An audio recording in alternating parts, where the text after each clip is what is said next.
Okay, I hope this is more professional. I think I've upgraded my quality, but so we have here a another problem we're gonna do, and that's that I keep downloading them, and we're gonna really just try to teach something.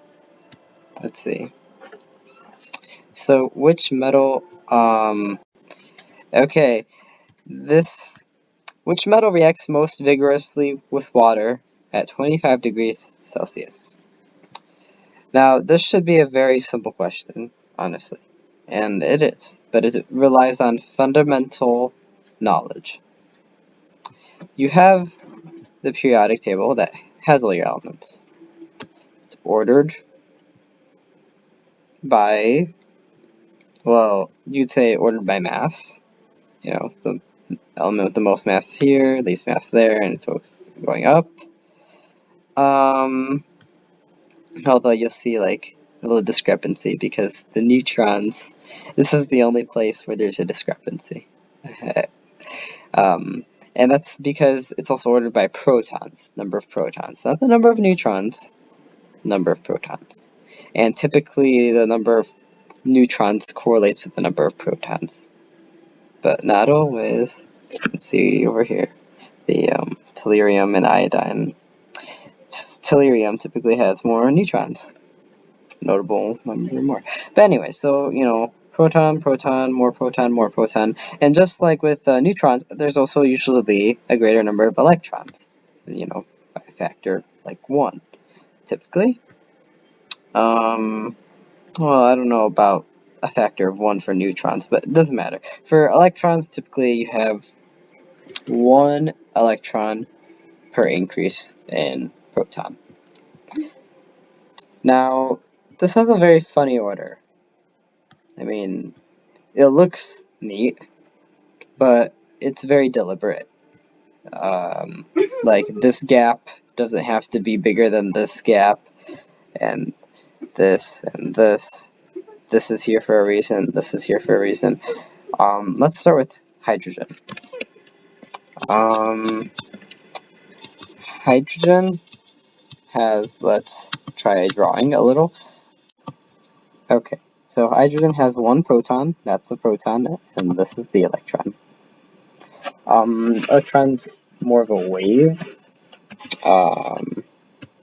but the point is there's like a set like distance, like let's say that's the wave area. It's a region, kind of a wave region. That's kind of where it is. If you have helium, I'll try to just nicer, you know, you'll have kind of, you know, they're supposed to be the same distance, you know, apart, and it's like, think of it 3-dimensionally too, just kind of around it.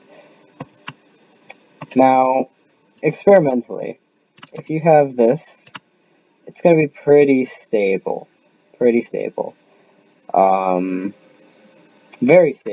Like, rarely will you see any elements here react with anything. And they don't. But these do. They're very reactive, especially, well, there are other patterns, but let's just say these are very reactive. And these are kind of very reactive as well, in a very interesting way. If you were to, I guess, have a beaker, and you had water,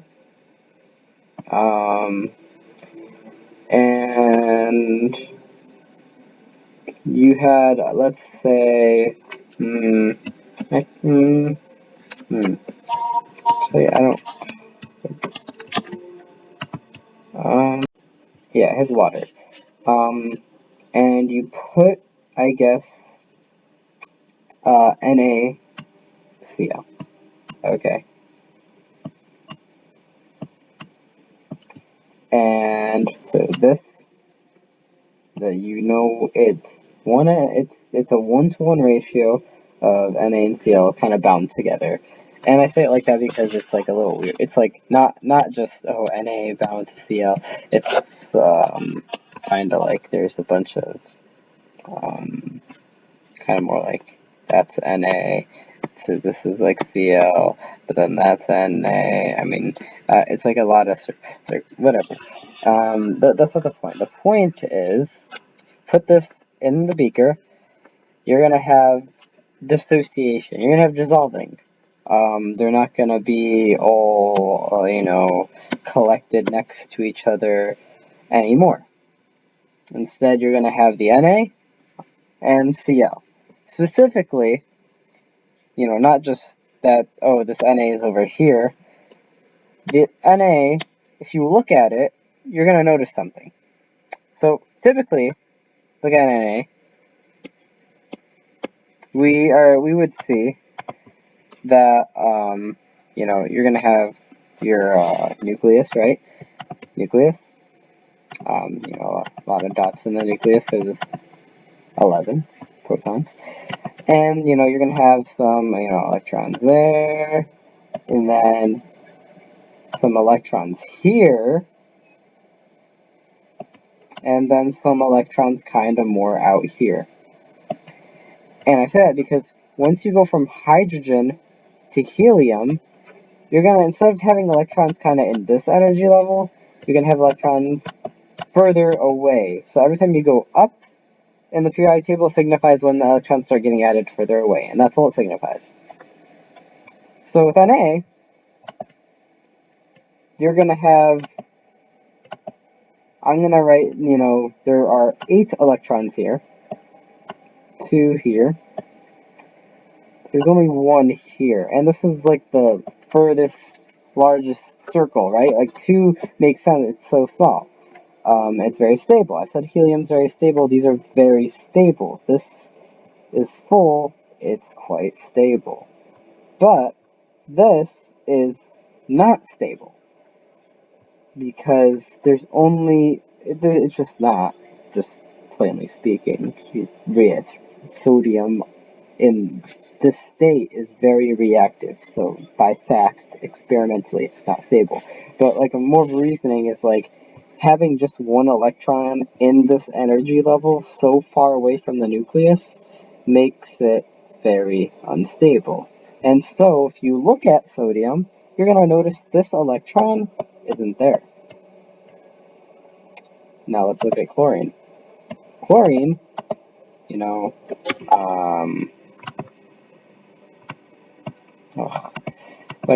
yeah, chlorine, there's a lot of stuff. I'm going to draw like half the circles.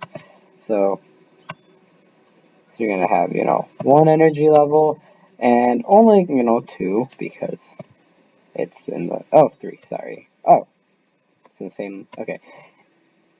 Yeah, so 3, sorry, because it's in the third row. You're going to notice it has, well, typically it would have 2, 8, and 1, 2, 3, 4, 5, 6, 7.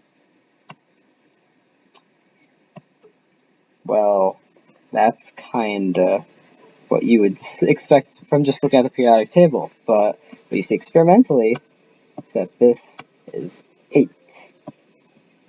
This is 0. This is 8.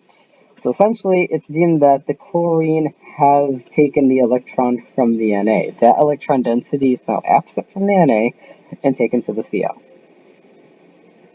Okay? It's kind of what we see. Now, theory is that being very far, as I said, the electron being very far away from the nucleus makes it very easy to be taken. The chlorine wants a full shell. Just like I said, these are very stable, the argon, krypton, xenon, because they have that full shell. So chlorine's going to take it from whatever electron's going to be available. This one's so free and out and about, it's going to take it. Now, if you look at the other elements, well, looking back to the question, it had, and I remember at least 3 of, I'll just have these 4 options, that you had these 4 elements. Now, K is going to have it even further away from the nucleus. So obviously the electron the electron's going to be easier to be taken. I mean, that's just what you see experimentally. Just thinking this way, you'll see, oh, the electron's easier to be taken, and that's exactly what you find in the lab. So K seems like a very good choice. But Ca is also here. But with Ca, there's going to be 2 electrons. And that's not exactly why it's thought that, more the fact that there's more protons. When you go from K to Ca, you're not going further away anymore. Like, when you went from Na to K, you know, you went from, oh, this energy level to this energy level. But K and Ca are both in this energy level, you know? They're both there. And so, sorry. Yeah. So, yeah, they're both there. And let me just, so, here. So, yeah, so K, you know, K and Ca, K, calcium, both have 3rd energy level electrons, while magnesium and sodium have 2nd energy level electrons. So potassium and calcium, you know, these are probably easier to take, the electron from. So which one is it then? Which one's easier? I said, so calcium will have 2 electrons, while K will have just 1. I wouldn't say this is any reason why. It's the fact that the electrons alone doesn't really make it easier to get. If anything, it would be harder it would be easier to get the 2 electrons because the electrons are like running into each other. Yeah, the electrons here, like, there is this thing called electron repulsion, where electrons kind of repel each other. Is the observed thing. So, rather, you might be like, oh, so I guess the Ca is easier to get because the electrons are repelling each other, making them go even further from the nucleus. But that's actually not true because in Ca, look, there's 20 protons. Another proton pulls all the electrons closer, a little bit, of course. And so Ca actually ends up being harder to get the electrons from than K. So thus K is the answer. And I mean, Ca has the advantage of being able to take 2 electrons. Like you can end up just taking both these electrons, which is typically what happens. I've never seen it not happen that way. In terms of, you know, let's say you have something, like you only need half as much calcium atoms to give the same amount of electrons. So there's that. That's all. Have a good day.